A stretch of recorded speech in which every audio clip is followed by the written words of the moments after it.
Are you trapped in a loop where all your players want to do is play 5e? Are you ready to get away from those fantasy tropes? Are you ready to become an everyday hero and play in your favorite movie's franchise? Then get ready because this is a review of Everyday Heroes. Let's dive in.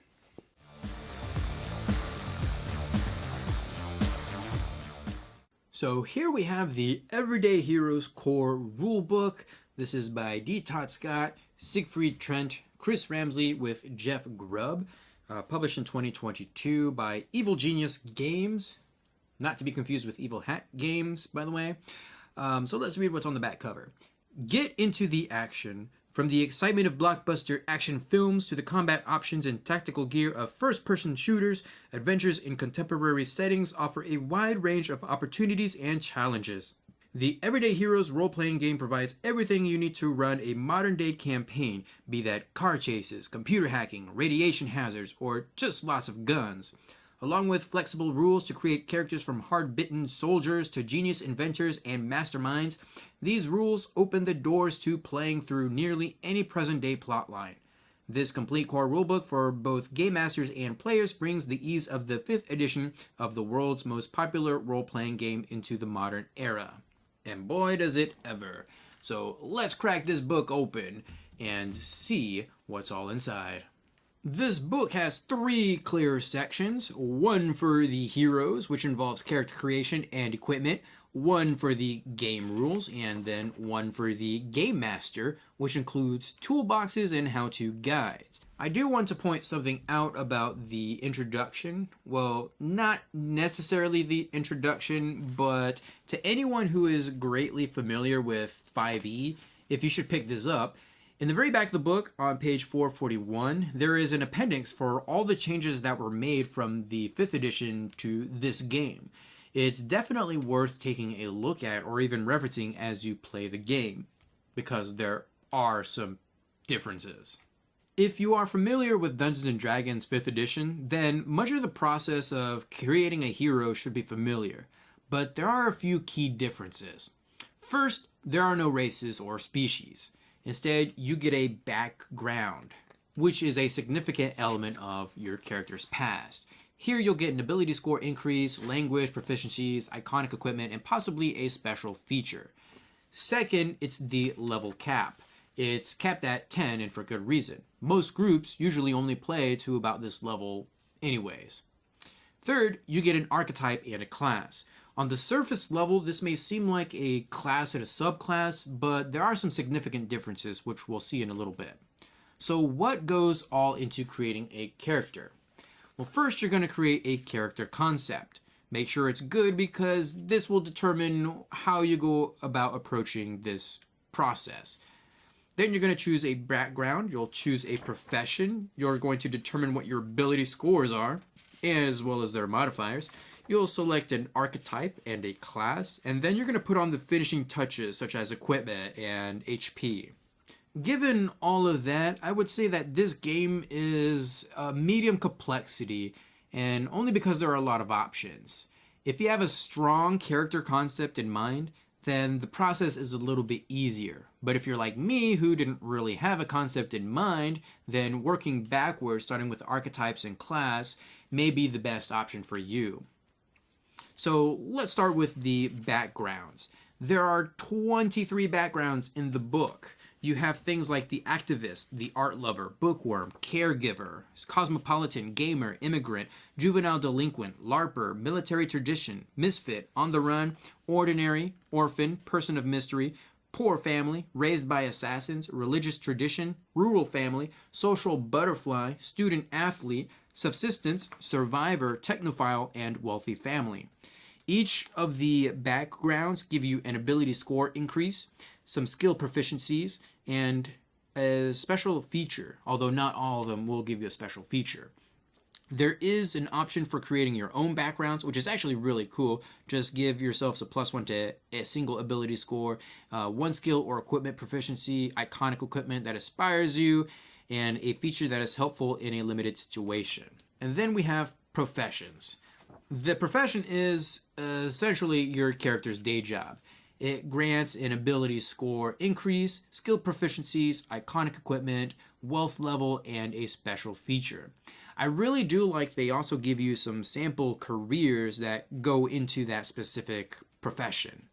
In terms of professions, we have things like the academia, agriculture, athletics, counseling, creative, crime, customer service, daredevil, emergency service, espionage, faith, finance, independent, information technology, intelligence, investigative services, journalism, law, law enforcement, medicine, military, outdoors, politics, private security, science, student, trades, transportation, unemployed, and white collar. There is also a way to create your own profession by using a point buy system. So you actually start with 6 points, and each feature will cost so many points until you get to 6. So very innovative way of doing things, of creating your own profession if you so wish. Although I think there's a lot here to where you can pretty much do whatever you want if you have a really good character concept in mind. Archetypes are where I really think the system diverges from your typical 5e. There is an archetype for every attribute, so strength, dexterity, constitution, intelligence, wisdom, and charisma. Each archetype determines the hit dice, HP, and defense. There are a few talents specific to these archetypes, but a majority of your talents will come from your actual class. Each archetype has 3 classes associated with it. You'll get your own saving throws, skills, and equipment here. I really like how this system is set up here. You get 3 classes that are very different from each other and have a different amount of complexities to them. Back here on page 24, you actually get a list of all the archetypes and classes, what their key abilities are, secondary scores, and how complex they are. So you have some simple complexities, medium complexities, and then some really complex things. Like everything under the smart is complex because of how that whole archetype works. So if you really like big brain schemes, then go the way of the smarts. Also, smart and charming are the 2 archetypes that actually have 4 classes instead of 3. So you get more things to do with those. And mainly only because they have some very unique features that go into those 2 archetypes. So what are the archetypes and the classes that we have? Well, we have strong heroes, which make use of strength, and we have the brawler, the heavy gunner, and the MMA fighter. We have the agile heroes, which makes use of dexterity, and we have the martial artist, the scoundrel, and the sharpshooter. Then we have tough heroes, which make use of constitution, and those will be like your bodyguard, your commando, and your scrapper, which is basically just somebody who gets hit a lot, so have fun with that. Then you have your big brain smart heroes, a very complex archetype and class. And before that, you basically have like little schemes that you can set up for your other players and for your characters. And so we have things like the engineer, which has their own subset of features. We have the hacker, again, own features. You have your mastermind, again, they have their own features. And then we have these scientists, which has their own features. This is pretty much like the alchemist class, I would think. You have your wise heroes, which makes use of wisdom, and we have things like the hunter, which you get an annual companion with that. The master, which is like your D&D monk, and then you have like a sleuth. Then you have your charming heroes, and so we have the duelist, the icon, the leader, and the manipulator. So a lot to choose from, and they all work very differently, which is very unique. I would say, like, if you're coming from Dungeons and Dragons has a lot of subclasses, right? But it's gotten to the point where they all kind of do something similar. Like, you can have a fighter who's also like a wizard who takes that role. And so they're not really unique in that way. But here I feel like each of the different classes within the archetypes are unique enough that provide some much needed variety. Last is the finishing touches. Aside from the typical speed, which is 30 by the way, you also have things like your passive perception, any skill bonuses, and equipment that you're going to get. You also determine your character's persona here, And there are options for motivation, attachment, beliefs, flaws, and quirks, among other things. It's a really well thought out and detailed section for something that I can see most people skipping over. If you're the type that really likes those intricate backstories and coming up with all those things behind your character, then pay some attention to this section. The equipment section is vast and can be overwhelming. Something to remember though is that all of the weapons here are very generic. You're not going to find an M4A1 here, but you will find an assault rifle with stats. So if you're one of those who likes to have a very specific weapon, then just go ahead and rename it. I would say anything that you want is here, and that may actually be true because there is a ton of stuff, especially when it comes to vehicles. Oh my gosh, there are so many vehicles. Like, why do we even need stats for a bullet train? Like, because reasons, that's why. I'm glad that we have that. If you're familiar with D&D 5e, then the core rules are going to be about what you'd expect. The system revolves around rolling a d20 and adding relevant modifiers, whether you're attacking or using a skill, or even making a saving throw. There are 22 skills in the game, which is 4 more than Dungeons & Dragons, but these skills encompass some very modern tasks, such as computers and hacking.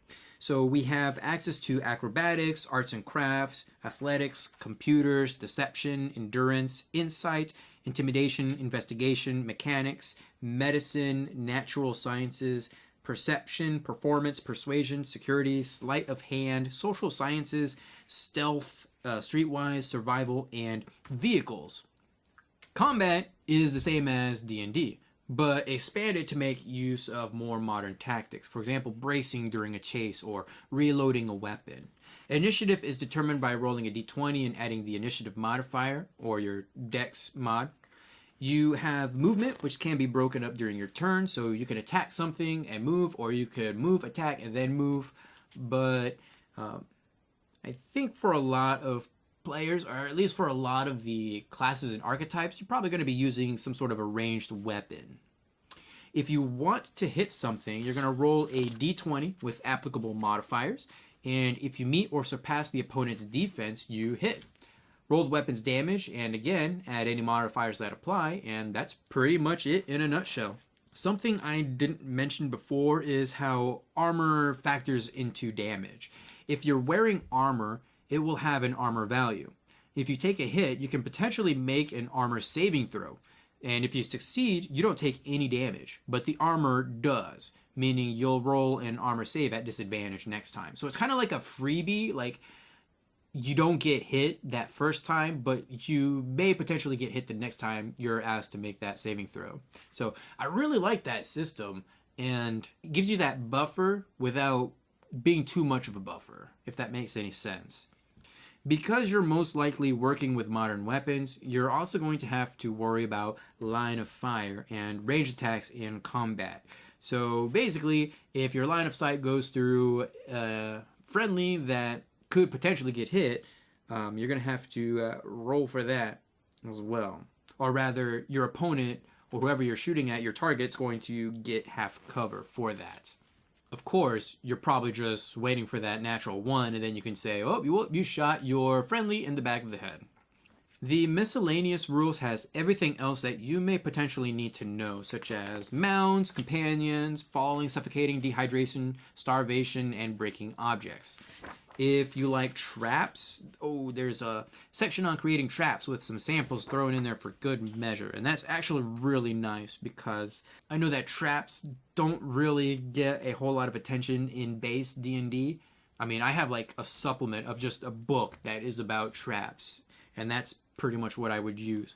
But having some samples here, as well as the difficulty and how effective they are and what they do, that's actually really nice, especially for a setting that's modern like this. So you will have access to landmines and laser traps and things like that. The last section is on chases, and this is where things get a little bit too clunky for my taste. First, a chase has a set number of rounds, period. Once you've gone through all the rounds, the chase is over. Second, chases function through a point system. You do something to gain ground, you get a point. and whichever side has the most points at the end of the chase is the victor. So you either get away or you catch your target. I'm not really a big fan of how chases are presented here, but I do understand why they've gone ahead with it. Chases can go on forever if you let them. By establishing a round limit, you're effectively saying that the chase is going to end at some point, whether you win or lose. There are rules for vehicle chases, and of course my favorite aspect of any chase, the crashes. In a lot of ways, this really reminds me of G.I. Joe, the role-playing game. There's just a lot of stuff here. There's a lot of toys to play around with to encompass just about any type of game set in a modern period. In fact, I probably would use this game for a G.I. Joe campaign, especially if I had players that were more geared towards 5th edition. The GM's toolbox has a lot of miscellaneous information about a variety of concepts. Probably the most prevalent is how to design encounters, especially by CR, which is always a hot topic no matter which system you play in. My philosophy is don't worry too much about it as long as it's fun. If it's a bit harder for the players to overcome, then they should either run away and prepare or rethink their strategy. My favorite part of this entire section are the chases and the complications. Yes, I love this. I absolutely loved it when Blade Runner did it, and it absolutely works here. So here's the premise. You're doing a chase either on foot or in a vehicle. It could be in an urban setting, it could be in the back streets, it could be in a building, be on the rooftops, whatever. All of a sudden, something happens. Something gets in the way, but what is it? Here we have a variety of tables to roll on to see exactly what happens during a chase. They're separated into two categories. We have foot chases and vehicle chases. Foot chases have urban streets, building interior, rooftops, urban undergrounds, park or woodland, natural cave, or ruins. Vehicle chases, assuming land vehicles, have city streets and back roads. And that's kind of it. Each complication has a saving throw or a skill test associated with overcoming the obstacle. There are a bunch of optional rules to play around with too, such as poisons and diseases and drugs, which I kind of feel like should be in the equipment section, even though they're not technically equipment. They're more of like items, I guess.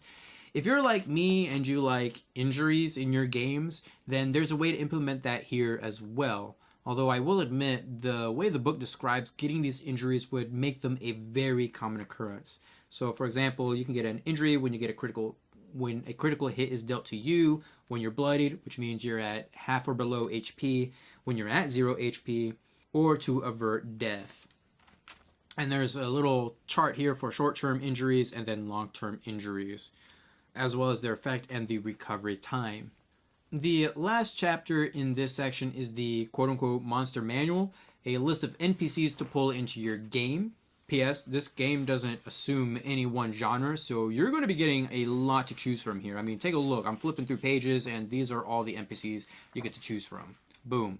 So you have modern-day NPCs, which are like criminals, cultists, espionage, law enforcement, military, security, and miscellaneous, such as civilians and some scary dudes. Like, it's actually quite funny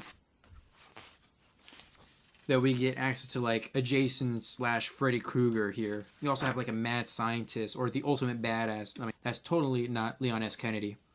We also have robots and animals, which I don't really see as being very modern. I mean, robots definitely, but not so much animals. I feel like that should get its own section. Then we have the historic and prehistoric NPCs, which have people, and then we have dinosaurs. So you betcha if you want to do a Dino Crisis style game, you can totally do that. You also have your science fiction NPCs, which include aliens, futuristic robots, and mutated humans, which that's kind of really funny. I mean, you get like a sewer mutant, and then you get a super mutant. We have some supernatural NPCs, which are demons, vampires, and zombies. I believe there's also just some sort of other supernatural monsters, which is where your werewolf's going to come into play, although I kind of really wish they given a little bit more attention to the werewolves since you have vampires, but oh well. And then there are some rules for creating your own NPCs, which I think is actually kind of stellar. The only thing you really need to worry about are special abilities, which you can pull just from about any monster if you're worried about balance, but you really shouldn't because your players should be able to adapt to the situation. So basically, you choose the CR of the creature that you want, and then it'll determine like your average defense, hit points, attack bonus, damage, average damage, save DCs, and things like that. And that's pretty much it. Like, you can come up with an archetype which will change those numbers even further, and it's actually pretty intuitive. I would just say don't worry so much about balance when you create these creatures, or if you're doing it like for a boss fight, then come up with some sort of a gimmick where, you know, you shoot the tank and it deals so much damage to the monster and things like that, or something along those lines.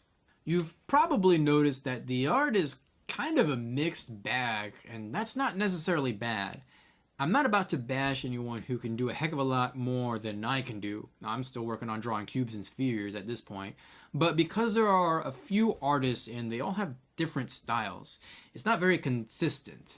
I am thankful for when it does appear because it really breaks things down. It breaks up the text during long stretches, and it does what it's supposed to do, and that is to provide some inspiration.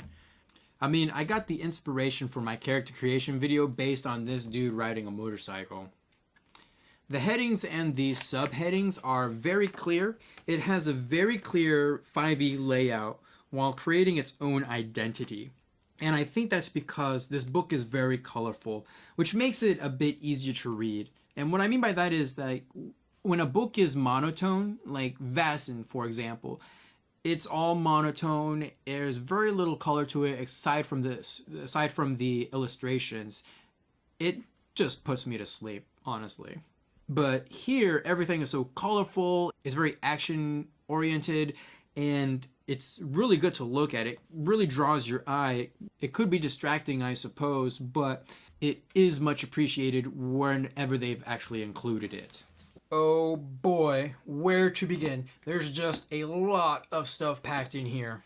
I guess the first thing to say is, if your group is stuck in that 5e mindset, but you're just yearning for something a little bit more modern, then this is potentially for you. There's no established setting here, just a lot of different tools that you can pick and choose and just create something that fits you and your players' needs. It is just modern 5e, and it should work for you, however you want to use it. If you're tired of the 5e system, though, then there really isn't much here to differentiate itself from that whole subset, 5e, to really get any appreciation from it. If you're on the fence about this game, then Evil Genius Games has put out a quick start that's completely free that you can check out and try with your players and see if it's something that meshes well with your group. Overall, I'm very impressed with what this book brings to the table. It is, if I dare say, just like playing in a movie. In fact, Evil Genius Games has released different, adventure modules set around some different movie franchises. Let's see. We have The Crow, Escape from New York. Well, that's a good one. King Kong, Skull Island, Highlander, Total Recall, Rambo, and Pacific Rim, of all things. So there are some adventures that you can actually do, and really, I think it would be very interesting to see how they bring those different concepts, like specifically Pacific Rim, because that's ginormous mechs, or even King Kong, I guess. Well, I guess you're not playing as a giant person, but I think it would be really interesting to see how they bring all those concepts from this book into that type of a game.